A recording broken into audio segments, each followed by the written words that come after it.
Give thanks now unto the Most High Jah, Rastafari, King Selassie, the first Emperor of Ethiopia, Jah and King. I'm going to be reading today from a website called Ever Living Roots, and this website has some documentation on the origin of Nyabinghi Rastafari. So for those interested in the highest order, the priestly order of Melchizedek of Nyabinghi, this is where it all originated. During the European colonial era, Africans from all across the continent fought back to expel these downpressive forces in order to regain their rightful independence from exploitation and tyrannical rule. A notable anti-colonial resistance movement led by a lady named Muhumuza took place in the early 20th century in southwestern Uganda. Muhumuza is seen as one of the many fantastic warrior queens in African history. However, the whole movement itself began with the Nyabinghi religion, or cult, which came about many centuries before Muhumuza's birth. Nyabinghi was one of the several prominent religions in the Kizazi district of Uganda in pre-colonial Africa. According to oral tradition, in the 1700s, a queen named Nyabinghi was sovereign over the kingdom of Karagwe, a northwestern region in what is now known as Tanzania. Karagwe was one of the Great Lake kingdoms of East Africa. The modern-day district of the same name in Tanzania would have been a part of this large ancient kingdom. Queen Nyabinghi then married Ruhinda, a chief of the short-lived Empororo kingdom, which spanned the area we would now recognize as southwestern Uganda. Ruhinda remained in Karagwe and devised a plan to overthrow Nyabinghi in order to take control of her kingdom. He succeeded with his plan and had his wife killed. It is said that the spirit of Nyabinghi terrorizes Ruhinda and his stolen kingdom years after her passing, as well as anybody who enabled him to conduct a coup d'etat against her. The Nyabinghi cult soon started afterwards, and it provided a sanctuary for many people targeted by regimes at the time. As stated by the cult's members, her spirit was to be maintained through manifestations exclusively within further generations of women in the nearby region. Nyabinghi priestesses, known as Bajawa, singular form Mugira, follows processes named Okuteweja and Okutekara in order to induct their daughters to the cult. This induction was to become the next personification of the Nyabinghi spirit. As a result, Bajawa introduced their daughters to the system at the earliest possible convenience, so that they would have had a large number of eligible women who would have been in the position to inherit the spirit once its former owner died. This ensured that the work of Queen Nyabinghi could be continued in later years. The belief became less restricted, and the first Nyabinghi priests also came into existence.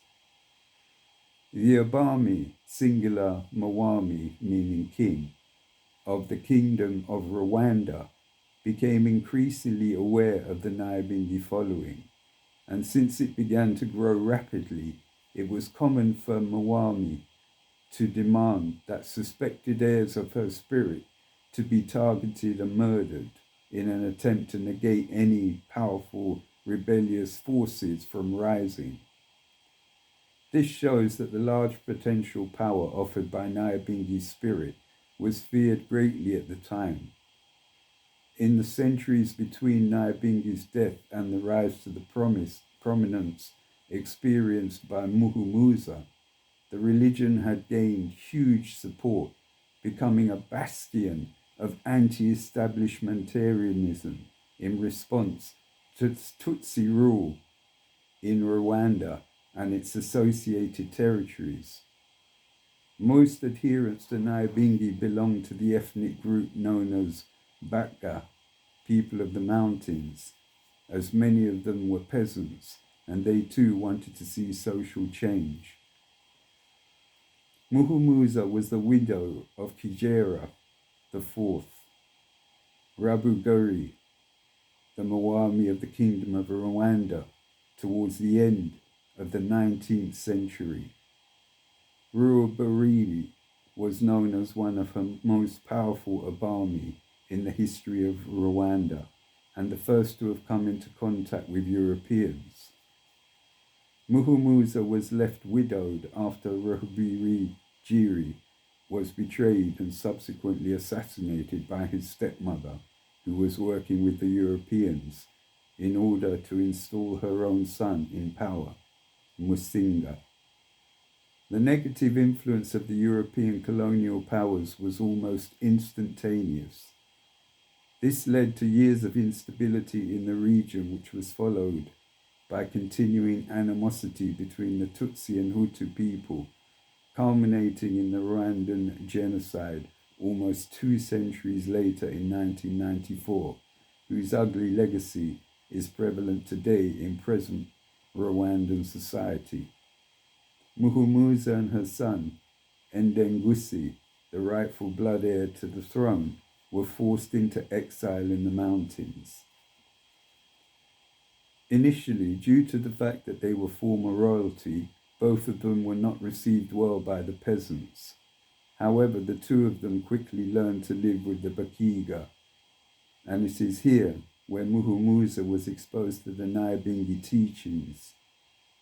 From a non-adherent, she rose to be a Magua, and eventually gained full leadership thanks to her powerful character, intelligence, and charisma, and was delivered as the next reincarnation of Nyabinghi herself. This gave her the religious and political legitimacy she required to gather a large enough following to support her desire to rid the kingdom of its puppet ruler and to restore Ndengusi as the rightful Mwami.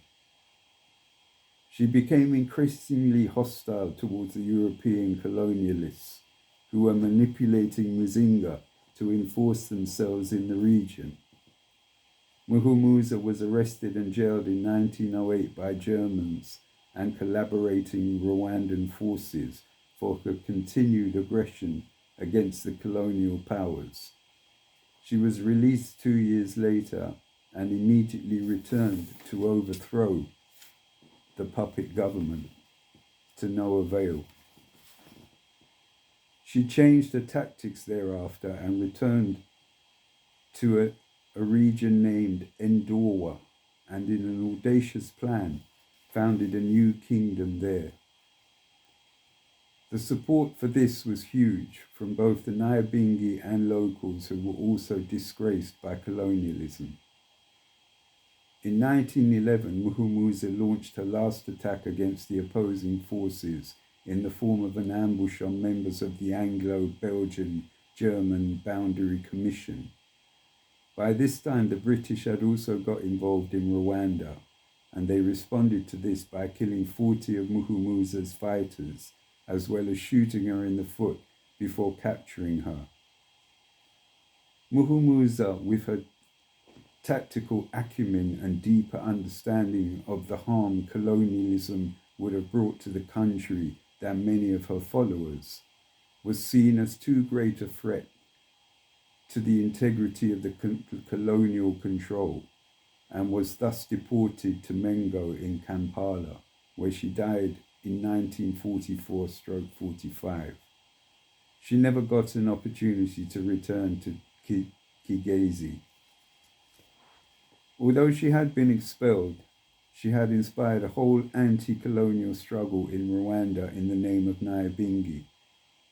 The British were so fearful of what would come that they wrote the Witchcraft Act of 1912, which outlawed non-orthodox beliefs such as Nyabinghi in order to reduce the political power it provided. This struggle continued on a large scale until around 1928, when the last uprising, led by a man named Ndengutsi, was quashed by government forces, and he, along with 20 followers, were arrested and kept captive. The legend of Queen Nyabinghi was one of the most defining in history of the Ugandan-Rwandan religion through supporting fights for freedom and justice, most notably during the early colonial era. While the dissident forces were unfortunately overpowered by the European weaponry, their valor and passion, inspired by Nyabinghi and women such as Muhumuza, is a story to behold and to remember. Please excuse my pronunciation of names, either Ugandan, Rwandan, or whatever. So, Nyabinghi, I Trod, is an African export inspired by a queen and originated by a queen. It is completely and utterly anti-establishment and colonialist and colonialism. We are of the order of Nyabinghi. Our giant king is Haile Selassie I. He himself was an Orthodox Christian. I is no Christian, Orthodox or otherwise. Haile Selassie ate the flesh, but he didn't drink alcohol. I don't eat the flesh. I is the priestly order of Melchizedek, Nyabinghi Rastafari. No infiltration, no pollution, black power. Haile Selassie is Jah Rastafari.